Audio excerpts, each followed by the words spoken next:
Salut, c'est Clément. Dans cette vidéo, je vais vous parler de drague et de comédie d'impro et de comment, au final, ne pas avoir peur des réactions d'une fille. Je sais que c'est un problème qui revient souvent chez les gens, c'est «Ah ouais, mais j'ose pas vraiment m'exprimer pleinement parce que j'ai peur de la brusquer, j'ai peur qu'elle se mette en colère, j'ai peur de je ne sais quoi d'autre. En tout cas, j'ai peur de la réaction que la fille pourrait avoir ou de la réaction que les amis pourraient avoir.» Et en discutant avec un client hier soir, euh, qui m'a parlé de la comédie d'improvisation, qui m'a demandé si je pensais que ça pouvait aider. En fait, ça m'a rappelé que en comédie d'impro, un des principes de base, parce que j'avais fait une introduction il y a quelques années, un des principes de base, c'est être un oui à l'histoire de l'autre. C'est-à-dire que quand l'autre commence je sais pas, à mimer être une grand-mère, par exemple, si je commence je sais pas, à faire le bodybuilder, c'est un non à son histoire. Je rentre pas dans son jeu. Alors que si je commence à aller le voir et dire alors ma petite mamie, comment ça va? Et ben là, je suis un oui à son histoire. Là, je rentre dans son monde. Donc en comédie d'impro, il y a cette idée de oui et. Oui, je rentre dans ton monde. Oui, j'explore ton monde. Manger un cil, pardon. Et ensuite, je t'emmène dans le mien.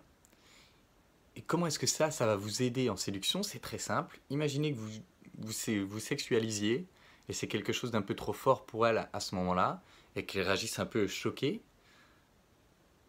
Là, son monde, c'est choqué. Le monde qu'elle vous offre, c'est choqué. Et être un oui à son choc, c'est d'aller explorer un peu plus ça avec elle, de dire waouh, j'ai l'impression que ça t'a brusqué ce que j'ai dit, qu'est-ce qui se passe pour toi? Et là, elle va dire ce qui s'est passé, qui l'a choqué, comment elle l'a vu, qui l'a choqué. Et ensuite, vous pouvez continuer à explorer ça. Ouais, qu'est-ce que ça te fait? Euh, Qu'est-ce que tu t'es dit à ce moment-là? Ou je sais pas, des questions qui vont vous permettre d'explorer son émotion. Donc d'être un oui à son émotion. Et ensuite, vous pouvez l'emmener sur autre chose. Ensuite, vous pouvez la ramener dans un autre jeu, si vous voulez. Mais si vous n'êtes pas un oui à son émotion, la connexion va se couper et ce sera terminé. Imaginez que vous dites quelque chose qui énerve la fille, qu'elle se mette en colère.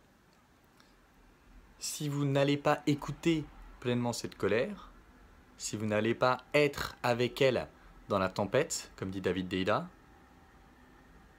alors la connexion sera rompue. Alors que si vous êtes capable d'être un oui à la tempête, de vraiment aller l'écouter, de vraiment aller comprendre qu'est-ce qui a fait dans son monde qu'elle s'est sentie blessée, qu'elle s'est sentie bousculée ou choquée ou je ne sais quoi, alors elle va se sentir écoutée, elle va se sentir comprise et du coup ça va renforcer votre connexion et là vous pourrez l'amener sur un autre fil de pensée. Et du coup, garder la connexion même dans les moments difficiles, même dans les moments de colère, de choc, de tristesse, si elle se met à pleurer ou je ne sais quoi. C'est ça, si vous n'êtes pas un oui à son expérience de tristesse, de colère, c'est un peu fin du game. La connexion est rompue et elle n'aura plus envie de vous revoir. Alors que si vous êtes capable d'être avec elle dans ce monde, derrière, vous pouvez relancer sur autre chose. Et donc continuer cette interaction.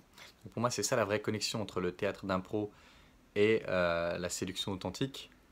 C'est la nécessité d'être un oui à toutes les émotions de la fille. Du coup, si vous êtes capable, vous avez les compétences pour explorer le monde de la fille, quelle que soit l'émotion dans laquelle elle est, vous n'avez aucune réaction à craindre parce que vous saurez que vous serez là, en place, dans toute situation. Et ça, c'est vraiment quelque chose qu'on travaille avec la connexion authentique. Donc je vous invite à explorer ça. Si vous pouvez venir à un atelier, venez. Si vous pouvez participer à l'école des guerriers, ce sera encore mieux.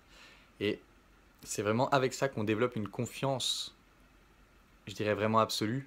Dans le sens, la confiance, la vraie confiance, c'est je sais que quoi qu'il arrive, je saurai me débrouiller.